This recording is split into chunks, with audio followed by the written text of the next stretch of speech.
In the city of Indianapolis, well, the registration conversation is plus Democrats by 90 billion. It is a serious issue. If you come from another party and you realize there are issues, there are problems, and so many downtowns across the country are dealing with this same exact issue. Tony Katz, good to be with you. Well, this is why local elections matter so much, and it's so incredibly frustrating when your local outlets, your local news outlets or local radio don't pay enough attention to them. People do not give local the credit it needs, it deserves, and they do not give it the support that it needs and it deserves. So many people are so desperate to have the national platform, the national this and national that, they forget that what happens locally most impacts your life, most can do damage. In Indianapolis, in the 13th district, a Democrat by the name of Zach Adamson, vice president of the Indianapolis City-County Council, lost his primary. And I'm not going to say that I'm going to miss Zach Adamson. There's no part of me that will miss Zach Adamson. But the guy who beat him in the primary is a guy by the name of Jesse Brown, who is, well, only way it could possibly be said, he's a socialist. He is what he is, what he is. You can go to his website and look things up. You can read the things he said, the issues that have been created. Indianapolis is going to vote for a socialist. Well, maybe the question is Indianapolis going to finally vote for a libertarian? And what does it take to overcome when you have so many Democrat registrations, or in a place even where you had so many Republican registrations? What does it take for a third party like a libertarian to make a play? Libby Glass joins us right now. Elizabeth Glass is a candidate, the libertarian candidate for the Indianapolis City-County Council in the 13th district. Libby for LibertyIN.com. That's number 4. Libby number 4 LibertyIN.com. I'm glad you had the time to join us. Talk to me about this race. What gets you involved in politics? What did you see in the 13th district of Indianapolis where you said, I think I can make a difference? Well, it started with the primary. I went in to vote and noticed that there was only a Democrat running. And that was a little demoralizing. Like, he can't just have a clean sweep no matter who won the primary. He can't just be shoo-in. So who is going to do it? Who's going to, like, who can I support? Well, no one stepped up. So I stepped up and I went to my Libertarian Party members and asked, hey, I want to be on this ballot. And so I won the caucus and or the convention, and we got paper signed, and here I am. So you're there, and you've got the website up, and your stances on public safety, infrastructure, lower taxes, and budget transparency.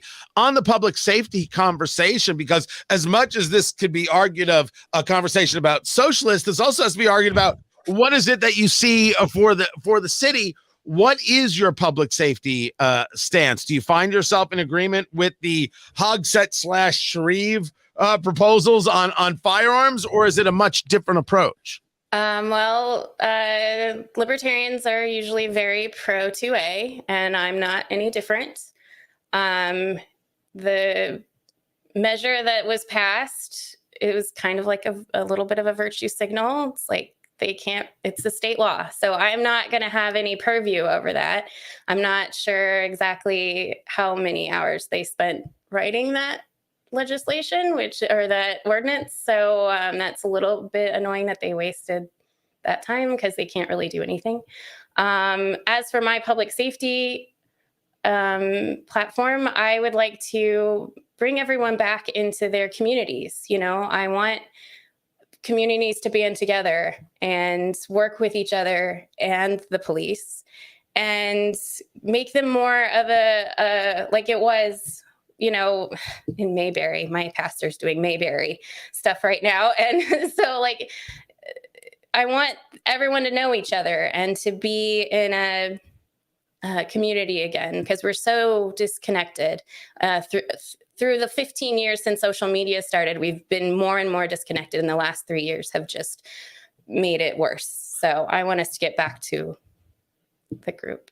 talking to Elizabeth Glass. Libby is what she goes by. Libby for libertyin.com. That's the number 4, Libby, number 4, libertyin.com. Libertarian, running for the Indianapolis City-County Council, the 13th district. And yes, the City-County Council did engage in virtue signaling with that resolution, if you will, about firearms, wanting to change the age to 21, and you have to have a permit. These are things that the state is simply not going to go for.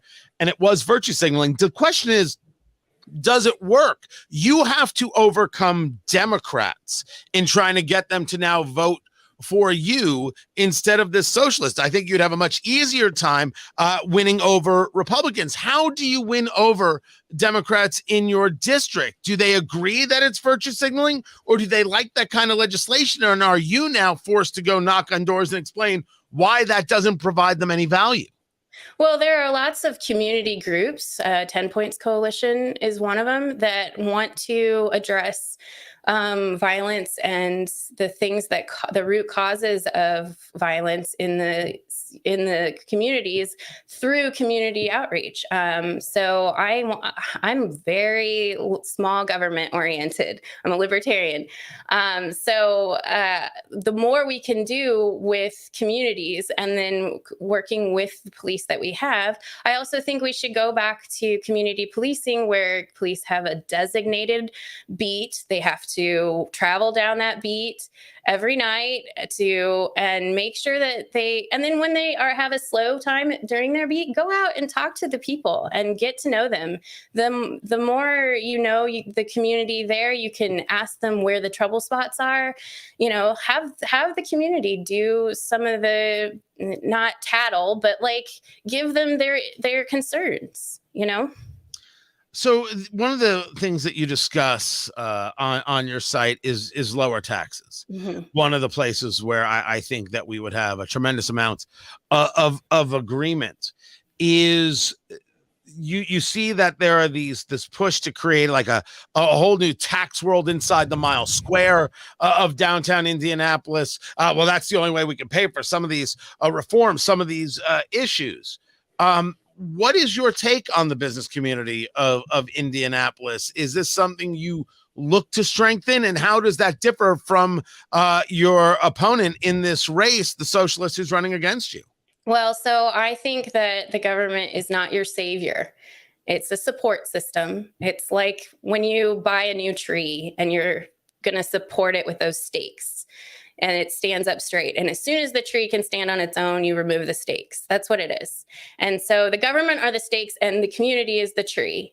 So and taxes are what fund the government. Well, yes, I think we should have maybe some taxes until we can transition away from that. But lowering them and then fixing the stuff we've already got instead of trying to sorry, I'm a little nervous.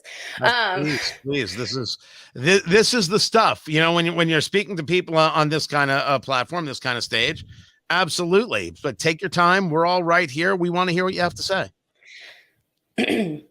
So, we need to fix things that are already practical solutions that we can fix in 3-6 months instead of big, long out processes that aren't proven to work. So lights in neighborhoods because criminals are deterred by light, and people have Ring cameras. So the more light on the street, the Ring cameras will be able to pick it up. I'm not here to boost my ego. I don't need the legacy building solutions. I want the things we can do now. So filling potholes, making sidewalks for people to ride safely down or walk safely down the road. Those kind of things. And those where the taxes should go, not the big $1 billion.